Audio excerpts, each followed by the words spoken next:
Hi friends, ಎಲ್ಲರಿಗೂ ನಮಸ್ಕಾರ. ಇವತ್ತಿನ ವ್ಲಾಗ್ ಇವಾಗ ಸ್ಟಾರ್ಟ್ ಮಾಡ್ತಾ ಇದ್ದೀನಿ. ಸೌಜು ನಮ್ಮ ಮನೆ ಹತ್ತಿರ ಇರೋಂಥ ಹನುಮಂತನ ಗುಡಿ ಐತೆ, ಅಲ್ಲಿ ಆಟ ಆಡ್ತಾ ಇದ್ದಾನೆ. ಇವಾಗ ಊರಿಂದ ಬಂದಮೇಲೆ ಅವನಿಗೆ ಎಲ್ಲನೂ ಹೊಸದಂತ ಕಾಣಿಸ್ತಾ ಇತ್ತು. ಅದಕ್ಕೆ ಅವನಿಗೆ ಸಾಯಂಕಾಲ ನಾನು ಹನುಮಂತನ ಗುಡಿಗೆ ಹೋಗ್ಬೇಕಂತ ಹೇಳಿ ಕರ್ಕೊಂಡು ಹೋಗಿದ್ದೆ. ಅಲ್ಲೇ ಒಂದು ಸ್ವಲ್ಪ ಹೊತ್ತು ಅವನು ಆಟ ಆಡಿದ. ನಾನು ಎಷ್ಟು ದಿನ ಆಯಿತು ವ್ಲಾಗ್ ಹಾಕಲಿಕ್ಕೆ ಆಗಿದ್ದಿಲ್ಲ ಫ್ರೆಂಡ್ಸ್, ಎಡಿಟಿಂಗ್ ಮಾಡೋದು ನನಗೆ ಆಗಿದ್ದಿಲ್ಲ. ಸೌಜು ಕೈನೂ ಬಿಡ್ತಾ ಇದ್ದಿಲ್ಲ. ಹೊಸ ಪ್ಲೇಸ್ ಆಗಟ್ಟೆ ಅವನಿಗೂ ಒಂದು ಸ್ವಲ್ಪ ಚೇಂಜ್ ಆಗಿದ್ದ. ಇವಾಗ ನೋಡಿ ಫ್ರೆಂಡ್ಸ್, ಬೆಳಗ್ಗೆ ಆಗಿದೆ. ಎಲ್ಲ ವಾತಾವರಣ ತುಂಬ ತಿಳಿಯಿತು. ಚಳಿನೂ ಒಂದು ಸ್ವಲ್ಪ ಸ್ಟಾರ್ಟ್ ಆಗಿದೆ ಬಿಜಾಪುರ್ನಲ್ಲಿ. ಹಾಗೆ ಒಂದು ಸ್ವಲ್ಪ ಸೆಕೆನೂ ಇದೆ. ನೋಡಿ ಫ್ರೆಂಡ್ಸ್, ನಮ್ಮ ಸೌಜು ಬೆಳಗ್ಗೆ ಎದ್ದು ಬಂದಿದ್ದೀವಿ ಮೇಲ್ಗಡೆ. ಬಟ್ಟೆ ತೊಗೊಂಬರ್ಬೇಕಂತ ಹೇಳಿ ನಾನು ಮೇಲ್ಗಡೆ ಬಂದಿದ್ದೆ ಆ್ಯಕ್ಚುಲಿ. ಆದರೆ ಅವನಿಗೆ ಬಟ್ಟೆ ತೆಗೆದ್ರಾಗೆ ಅವನೇ ಒಂದು ಹೊಸದಲ್ಲೇ ಆಟ ಆಡ್ಲಿಕ್ಕೆ ಸ್ಟಾರ್ಟ್ ಮಾಡಿಬಿಟ್ಟ. ವಾತಾವರಣ ತುಂಬ ಕ್ಲೀನಾಗಿತ್ತು, ಕ್ಲಿಯರಾಗಿ, ಅಂದರೆ ಪ್ಲೀಸೆಂಟ್ ಅಂತಾರಲ್ಲ ಫ್ರೆಂಡ್ಸ್, ಆ ಥರ ಫೀಲ್ ಬರ್ತಾಯಿತ್ತು. ಬೆಳಗ್ಗೆ ಎದ್ಕೊಳ್ಳೆ ನಾವು ಮೇಲ್ಗಡೆ ಬಂದಿದ್ವಿ. ಒಂದು ಸ್ವಲ್ಪ ನಾನು ಹೊತ್ತು ವಾಕ್ ಮಾಡಿದ್ದೆ. ಸೌಜು ಆಟ ಆಡ್ಲಿಕ್ಕೆ ಸ್ಟಾರ್ಟ್ ಮಾಡಿದ್ದ. ಅಲ್ಲೇ ಏನೇನು ಸಾಮಾನು ಇರ್ತದೋ ಅಲ್ಲಿ. ಇವಾಗ ನೋಡಿ ಫ್ರೆಂಡ್ಸ್, ಅವನು ಇವಾಗ ಎದ್ದು ಬಂದಿದ್ದ ಮೇಲ್ಗಡೆ. ಒಂದು ಸ್ವಲ್ಪ ಆಟ ಆಡಬೇಕಂತ ಆಟ ಆಡ್ತಾಯಿದ್ದಾನೆ. ಅವನ ಜೊತೆ ನಾನು ಒಂದು ಸ್ವಲ್ಪ ಅಲ್ಲೇ ಕೂತ್ಕೊಂಡೆ. ಒಂದು ಸ್ವಲ್ಪ ಮೆಡಿಟೇಷನ್ ಹೊತ್ತು ಮಾಡಬೇಕಂತ ಅಂದ್ಕೊಂಡೆ, ಬಟ್ ಅವ್ನು ಮಾಡಿಸ್ಕೊಡ್ಲಿಲ್ಲ. ಹಾಗೆ ನಾನು ವಾಕ್ ಮಾಡಿದೆ. ಸೌಜು ಹಾಗೆ ಒಂದು ಸ್ವಲ್ಪ ಆಟ ಆಡ್ಲಿಕ್ಕೆ ಹತ್ಬಿಟ್ಟಿದ್ದ. ನಮ್ಮದು ಮೇಲ್ಗಡೆ ನಾವು ಸೋಲಾರ್ ಕೂಡಿಸಿದ್ದೇವೆ ಫ್ರೆಂಡ್ಸ್. ಅದ್ರ ಮೇಲೆ ಹತ್ತೋದು ತೋರು ಮಾಡ್ತಾಯಿದ್ದ. ಬೇಡ ಬೇಡ ಅಂತಂದ್ರೆ ಅವ್ನು ಕೇಳ್ತಾನೆ ಇದ್ದಿದ್ದಿಲ್ಲ. ಮತ್ತು ಅವನಿಗೆ ಬೇರೆ ಕಡೆ ಮೈಂಡ್ ಡೈವರ್ಟ್ ಮಾಡಬೇಕಂತ ಹೇಳಿ ನಾನು ಪೈಪ್ಸ್ ಹತ್ತು ಇವಾಗ ನೋಡು, ಅಲ್ಲಿ ನೋಡು, ಆಟ ಆಡು ಅಂತ ಹೇಳಿದೆ ಅವನಿಗೆ. ಅದನ್ನೇ ನಾವು ತೊಗೋಬೇಕಂತ ಹೊಂಟ ಅವನು. ಪೈಪ್ಸ್ ಅಂತಂದರೆ ಒಂದು ಸ್ವಲ್ಪ ಹಾಳಾಗಿದ್ದು ಇದ್ದು ಫ್ರೆಂಡ್ಸ್.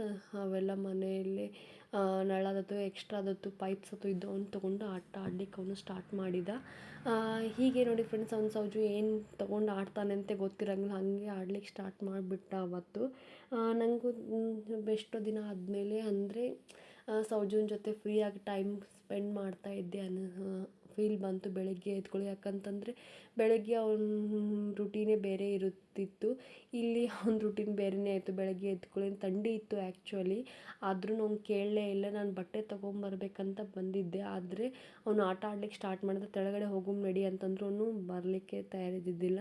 ಬಟ್ಟೆ ತೆಗೆದನ್ನ ಅಲ್ಲೇ ಕ್ಲಿಪ್ಸ್ ಅದು ತೊಗೊಂಡು ಎಲ್ಲ ಆಟ ಆಡ್ಲಿಕ್ಕೆ ಸ್ಟಾರ್ಟ್ ಮಾಡಿಬಿಟ್ಟ. ನಾನು ಸುಮ್ಮನೆ ಒಂದು ಸ್ವಲ್ಪ ಆಟ ಆಡಲಿ ಅಂತ ಹೇಳಿ ಅವನಿಗೆ ಬಿಟ್ಟೆ. ಆ್ಯಕ್ಚುಲಿ ಒಂದು ಸ್ವಲ್ಪ ಸೌಜುಗೆ ನೆಗಡಿ ಬರಲಿಕ್ಕೆ ಸ್ಟಾರ್ಟ್ ಆಗಿತ್ತು. ಕ್ಲೈಮೇಟ್ ಎಲ್ಲ ಚೇಂಜ್ ಆಗಿದ್ದರಿಂದ ಬೇಡ ಅಂತಂದ್ರು ಅವನು ಕೇಳಲೇ ಆಗಿದ್ದ. ನೋಡಿ ಫ್ರೆಂಡ್ಸ್, ಅವನ್ನೆಲ್ಲ ಕ್ಲಿಪ್ಸ್ ತೊಗೊಂಡು ಅಲ್ಲೆಲ್ಲ ಒಗಿಲಿಕ್ಕೆಲ್ಲ ಸ್ಟಾರ್ಟ್ ಮಾಡಿಬಿಟ್ಟ. ಹೀಗೆ ನೋಡಿ ಒಂದು ಸ್ವಲ್ಪ ಕೆಮ್ಮು ಬರ್ತಾಯಿದೆ ಅವಂಗೆ. ನೋಡಿ ಫ್ರೆಂಡ್ಸ್, ನಾವು ಊರಿಗೆ ಹೋಗಿದ್ದೆ. ಪಾಪ ಅದು ಒಂದು ಸ್ವಲ್ಪ ನೀರು ಹಾಕಿದ್ದಿಲ್ಲ, ಹೇಗೆ ಒಣಗಿ ಹೋಗಿಬಿಟ್ಟಿದ್ದಾವೆ ಗಿಡಗಳೆಲ್ಲ. ಈಗ ಒಂದು ಸ್ವಲ್ಪ ನೀರು ಹಾಕಿ ನಾನು ಮತ್ತೆ ಕೆಳಗಡೆ ಬಂದೆ. ಸೌಜು ಎಲ್ಲ ಕ್ಲಿಪ್ಸ್ ಎಲ್ಲ ತೊಗೊಂಡು ಆಟ ಆಡಲಿಕ್ಕೆ ತೊಗೊಂಡು ಬಂದುಬಿಟ್ಟ. ಹಾಗೆ ಒಂದು ಸ್ವಲ್ಪ ಬೆಳಗ್ಗಿನ ಹೊತ್ತು ಒಂದು ಸ್ವಲ್ಪ ಆಟ ಆಡ್ಕೋತ ಕೂತ್ಬಿಟ್ಟೆ ನಾನು. ಅವನಿಗೆ ಸಮಾಧಾನ ಮಾಡಿದರೆ ಅವನು ಸಮಾಧಾನ ಇದ್ದರೆ ನಮಗೂ ಎಲ್ಲ ಬೇರೆ ಕೆಲಸ ಮಾಡಲಿಕ್ಕೆ ಕೊಡ್ತಾನೆ ಅಂತ ಹೇಳಿ ಒಂದು ಸ್ವಲ್ಪ ಅವನಿಗೆ ಟೈಮ್ ಕೊಟ್ಟು ಆಮೇಲೆ ನಾನು ಬೇರೆ ಕೆಲಸ ಮಾಡಬೇಕಂತ ಅಂದ್ಕೊಂಡೆ. ಯಾಕಂದರೆ ಅವ್ನಿಗೆ ಯಾವ್ದು ಮಾಡಿಲ್ಲ ಅಂತಂತಂದರೆ ಅವನಿಗೆ ಸಿಟ್ಟು ಬಂದುಬಿಡ್ತು, ಅಳ್ಳಿಕ್ಕೆ ಸ್ಟಾರ್ಟ್ ಮಾಡಿಬಿಡ್ತಾನೆ. ಅವ್ನು ರಂಸೋಕ್ಕಿಂತ ನಾವು ಒಂದು ಸ್ವಲ್ಪ ಅವನ ಜೊತೆ ಆಟ ಆಡೋದನ್ನು ಒಂದು ಸ್ವಲ್ಪ ಬೇರೆ ಕಡೆ ಅವನಿಗೆ ಡೈವರ್ಟ್ ಮಾಡಿ ನನ್ನ ಕೆಲಸನ ಮಾಡ್ಕೋಬೋದು ಅಂತ, ಅದು ಈಸಿ ಆಗುತ್ತೆ ಅಂತೇಳಿ ಒಂದು ಸ್ವಲ್ಪ ನನಗೆ ಡ್ರೆಸ್ಸಿಗೆಲ್ಲ ಕ್ಲಿಪ್ ಹಾಕ್ತಾಯಿದ್ದ, ತೆಗೀತಿದ್ದ. ಈ ಥರನೇ ಒಂದು ಆಟ ಸ್ಟಾರ್ಟ್ ಆಗಿಬಿಟ್ಟಿತ್ತು.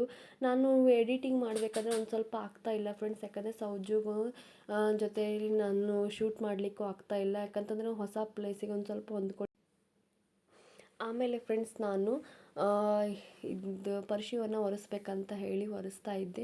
ಸೌಜು ಇಲ್ಲಿನೂ ಒಂದೇ ಸ್ಟಾರ್ಟ್ ಮಾಡಿಬಿಡ್ತಾನೆ ಯಾವಾಗಲೂ. ನಾವು ಏನೇನು ತೊಗೊಂಡು ವಸ್ತುನ ಅಲ್ಲೇ ಕಾಲಾಗಿ ಇಟ್ಬಿಡ್ತಾನೆ. ತಂದು ತನ್ನ ಗಾಡಿ ಅಥವಾ ಎಲ್ಲ ತೊಗೊಂಡು ಇಟ್ಬಿಡ್ಲಿಕ್ಕತ್ತಿದ್ದ. ಅವನು ತೆಗೆದು ಮತ್ತೆ ಇಡ್ತಿದ್ದೆ, ಮತ್ತೆ ಅವನು ಒರ್ಲಿಕ್ಕೆ ಅಲ್ಲೇ ಇಟ್ಬಿಡ್ತಿದ್ದೆ ಒರೆಸುವಲ್ಲೇ. ಈ ಥರನೇ ಅವನು ಬರೀ ಇಂಥದ್ದೇ ಕಿತಾಪಿತಿ ಮಾಡ್ತಾ ಇರ್ತಾನೆ ಅವನು ಅಂತ ಹೇಳಿ ನಾನು ಅವ್ನ ಗಾಡಿ ಅಥವಾ ಎಲ್ಲ ತೊಗೊಂಡು ಹೊರಗಡೆ ಹೋಗು ಅಂತ ಹೇಳ್ತಾ ಇದ್ದೆ ಅವನಿಗೆ. ಅವನು ತಾನೇ ಒಬ್ಬನೇ ಹೋದ. ಆಮೇಲೆ ನಂದು ಒರೆಸೋದಾದ್ಮೇಲೆ ಹೊರಗಡೆ ಒಂದು ಸ್ವಲ್ಪ ಒರೆಸ್ಬೇಕಂತ ಅಂದ್ಕೊಂಡಿದ್ದೆ. ಅದರಲ್ಲಿನೂ ಅವನು ಬಂದುಬಿಟ್ಟ, ನಾನೇ ಒರೆಸ್ತೀನಿ ಮಾಡ್ತೀನಿ ಅಂತ ಹೇಳಿ ಅಂತ ಇದ್ದ.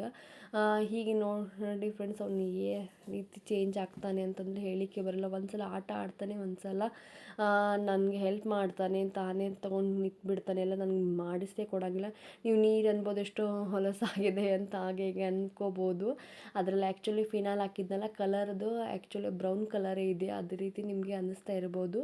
ಫಿನಾಲದ ನೀರು ಇತ್ತು, ಒಂದು ಸ್ವಲ್ಪ ಹೊಲಸು ಬಂದಿದೆ. ಮನೆಯಲ್ಲಿ ಧೂಳತ್ತು, ಇವಾಗ ಡಸ್ಟ್ ಅದು ಜಾಸ್ತಿ ಅಲ್ಲ ಫ್ರೆಂಡ್ಸ್, ಧೂಳು ಇದೆಲ್ಲ ಮಿಕ್ಸ್ ಆಗಿ ಈ ಥರ ಆಗಿದ್ದು. ಆಮೇಲೆ ನೆಕ್ಸ್ಟ್ ನಾಷ್ಟಕ್ಕಂತ ಹೇಳಿ ನಾನು ಒಂದು ಸ್ವಲ್ಪ ಉಪ್ಪಿಟ್ಟು ಮಾಡ್ಕೋಬೇಕಂತ ಲೈಟಾಗಿ ಮಾಡ್ಕೋತಾ ಇದ್ದೆ.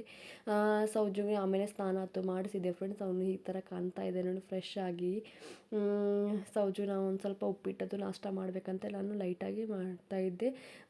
ಪಪ್ಪ ಸ್ಕೂಲಿಗೆ ಹೋಗಿದ್ದು, ನಮ್ಮ ಪಪ್ಪ ಟೀಚರ್ ಇದೆಲ್ಲ ಒಂದು ಸ್ವಲ್ಪ ಸ್ಕೂಲಿಗೆ ಹೋಗಿದ್ರು. ಪಪ್ಪ ನಾವು ಬರೋದೇ ತಡ, ಅವರೆಲ್ಲ ಸೌಜುಗತ್ತು ಹಣ್ಣು ಎಲ್ಲ ಥರದ್ದೆಲ್ಲ ತಂದು ಇಟ್ಬಿಟ್ಟಿದ್ರು. ಆ್ಯಕ್ಚುಲಿ ನಿಮಗೆ ತೋರಿಸ್ಬೇಕಂತ ನನಗೆ ವಿಡಿಯೋ ಮಾಡಲಿಕ್ಕೆ ಆಗಿದ್ದಿಲ್ಲ ನೋಡಿ. ಸೀತಾಫಲ, ಡ್ರ್ಯಾಗನ್ನು ಈ ಥರ ಸೌಜು ಬರ್ತಾನೆ ಅಂತಂದರೆ ಅವ್ರಿಗಂತೂ ಖುಷಿ ಇರುತ್ತೆ ನೋಡಿ. ಎಲ್ಲ ಪಪ್ಪಾಯ ಎಲ್ಲನೂ ತಂದುಬಿಟ್ಟಿದ್ರು. ನಾವು ತಿನ್ನಲಾರ್ದೆ ಒಂದು ಸ್ವಲ್ಪ ಹಾಳಾಗಿದ್ದು ಫ್ರೆಂಡ್ಸ್. ಬಾಳೆಹಣ್ಣು ಎಲ್ಲ ಹಾಗೆ ಕೂತ್ಬಿಟ್ಟಿದ್ದು, ಎಷ್ಟೋ ಕೊನೆಯೆಲ್ಲ ಒಂದು ಸ್ವಲ್ಪ ಹಾಗೆ ಕೂತ್ಬಿಟ್ಟಿದ್ದು. ಈಗ ಒಂದು ಸ್ವಲ್ಪ ಉಪ್ಪಿಟ್ಟು ರೆಡಿ ಆಗ್ತಾಯಿದೆ ಫ್ರೆಂಡ್ಸ್. ಹೀಗಿತ್ತು ನೋಡಿ ಫ್ರೆಂಡ್ಸ್ ನಮ್ದು ಇವತ್ತಿನ ವ್ಲಾಗು. ಜಾಸ್ತಿ ವಿಡಿಯೋ ಮಾಡಲಿಕ್ಕೆ ಆಗಲಿಲ್ಲ ನನಗೆ. ಇವಾಗ ನೆಕ್ಸ್ಟ್ ಕವರ್ ಅಪ್ ಮಾಡ್ತೀನಿ ಫ್ರೆಂಡ್ಸ್. ಈ ವ್ಲಾಗು ಇಷ್ಟ ಆದರೆ ಲೈಕ್ ಮಾಡಿ, ಶೇರ್ ಮಾಡಿ, ಆದಷ್ಟು ಬೇಗ ಸಬ್ಸ್ಕ್ರೈಬ್ ಆಗಿ. ಬಾಯ್.